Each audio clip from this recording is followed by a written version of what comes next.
Demonstran pro dan kontra polisi berdebat, diwarnai aksi rampas spanduk.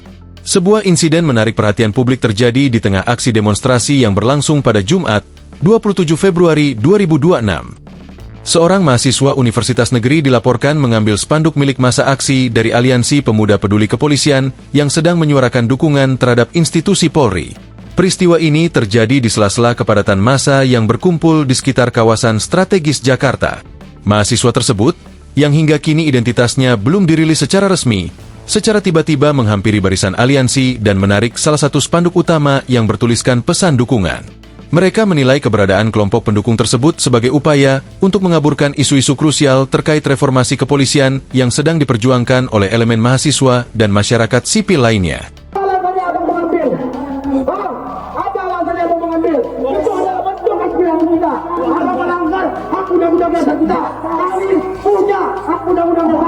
Namun kemudian seorang koordinator aksi dari atas mobil komando menyuruh anggotanya untuk mengambil kembali spanduk tersebut.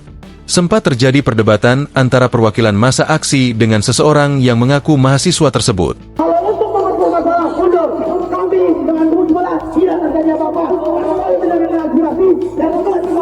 Sebagaimana diketahui, pada saat bersamaan mahasiswa dari Aliansi Pemuda Peduli Bangsa menggelar aksi unjuk rasa yang diantaranya memprotes soal program makan bergizi gratis. Demo digelar di depan Markas Besar Polri, Kebayoran Lama, Jakarta Selatan, Jumat, 27 Februari 2026, sore. Aksi mahasiswa tersebut juga digelar untuk memprotes dugaan kekerasan yang menyebabkan tewasnya seorang anak di Tual, Maluku. Korban diduga meninggal akibat pukulan helm oleh anggota Brimob. Sudahlah rakyat kecil ditindas, polisi seharusnya mengayomi, ujar salah satu orator dari atas mobil komando. Dalam orasinya, massa meminta agar pelaku dijatuhi hukuman berat serta menuntut pencopotan Kapolri Listio Sigit Prabowo dan Kapolda Maluku sebagai bentuk pertanggungjawaban. Selain itu, massa mendesak reformasi Polri secara menyeluruh, pembatasan peran kepolisian di ruang sipil, serta pembebasan tahanan politik yang ditangkap dalam demonstrasi pada akhir Agustus 2025. Pemandangan berbeda terlihat uluhan anggota kepolisian yang berjaga tampak mengenakan kopiah putih dan sorban, lalu melantunkan sholawat di tengah orasi massa. Tampak barisan aparat berdiri rapi berhadap-hadapan dengan peserta aksi, dipisahkan oleh median jalan yang ditanami bunga.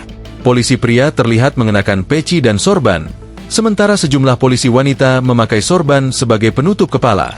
Ketika massa berteriak menyampaikan tuntutan, aparat tidak membalas dengan respons verbal. Sebaliknya, mereka kompak melantunkan sholawat, ucap anggota kepolisian dalam lantunan serempak. Sikap tersebut berkaitan dengan arahan Kapolda Metro Jaya Asep Edi Suheri yang sebelumnya meminta jajarannya tidak terpancing provokasi saat mengamankan aksi unjuk rasa, khususnya di bulan suci Ramadan. Jangan mudah terprovokasi, jaga barisan, jaga formasi, pastikan tindakan tetap tertib dan terukur. Di bulan suci Ramadan ini melayani masyarakat dengan kita bersholawat, ujar Asep dalam apel sebelum penjagaan dimulai. Sepanjang aksi berlangsung, aparat tetap mempertahankan formasi dan tidak terpancing oleh teriakan massa. Download Tribun X sekarang, menghadirkan lokal menjadi Indonesia.